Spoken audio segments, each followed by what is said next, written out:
اعوذ باللہ من الشیطان الرجیم بسم اللہ الرحمن الرحیم۔ سورہ حاقہ آیات نمبر 25 تا 52۔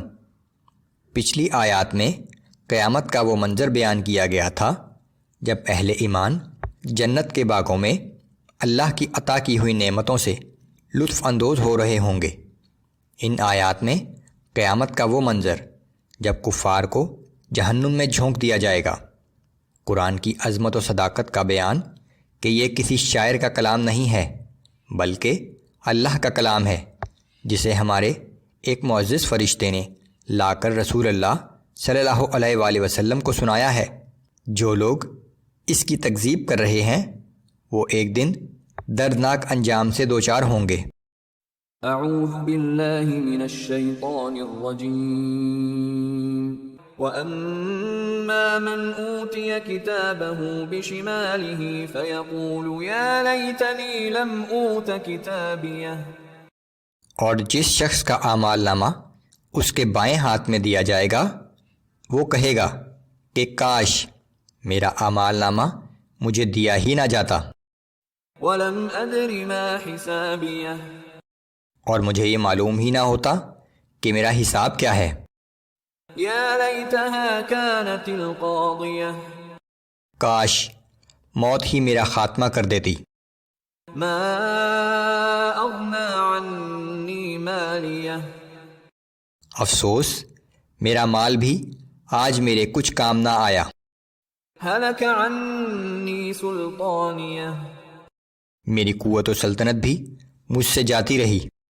خذوہ فغلوہ ثم الجحیم صلوہ۔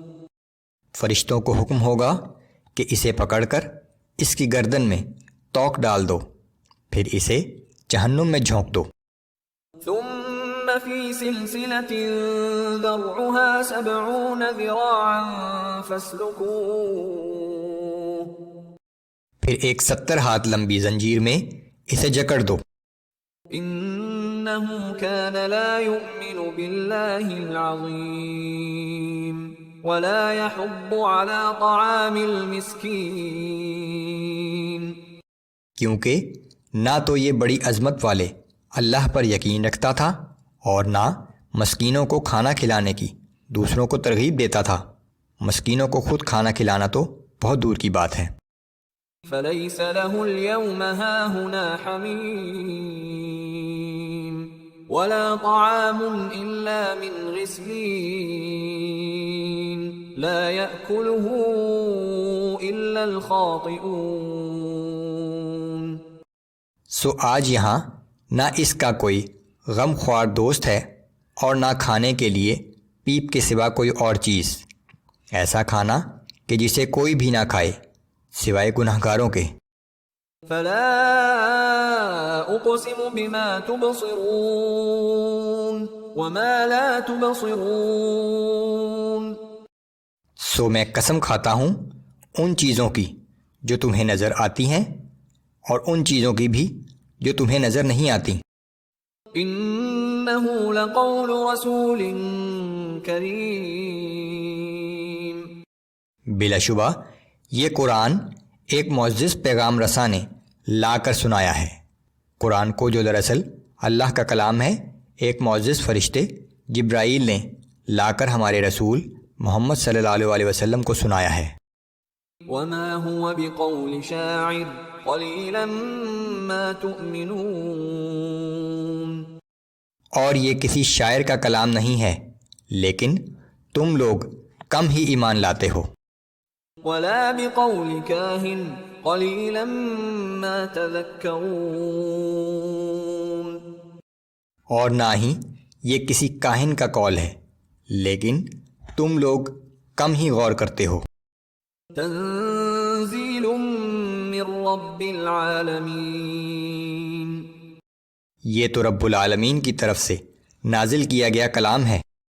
وَلَوْ تَقَوَّلَ عَلَيْنَا بَعْضَ الْأَقَاوِيلِ لَأَخَذْنَا مِنْهُ بِالْيَمِينِ ثُمَّ لَقَطَعْنَا مِنْهُ الْوَتِينَ۔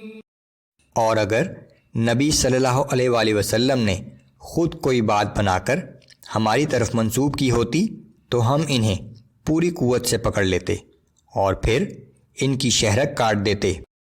فما منكم من احد عنه حاجزين،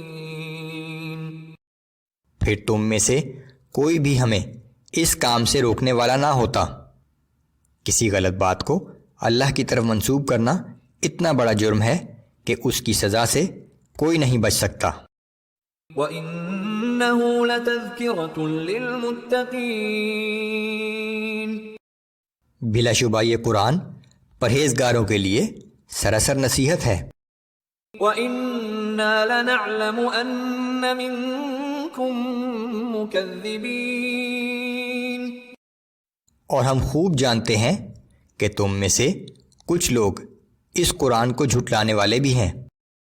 وَإِنَّهُ لَحَسْرَةٌ عَلَى الْكَافِرِينَ، لیکن کافروں کا یہ رویہ ایک دن ان کے لیے حسرت و ندامت کا باعث بن جائے گا۔ وَإِنَّهُ لَحَقُّ الْيَقِينِ، حالانکہ بلا شک و شبہ یہ قرآن سراسر حق اور یقینی ہے۔ فَسَبِّحْ بِاسْمِ رَبِّكَ الْعَظِيمِ، سو اے نبی صلی اللہ علیہ وآلہ وسلم، آپ اپنے رب کے نام کی تسبیح کرتے رہیں جو بہت عظمت والا ہے۔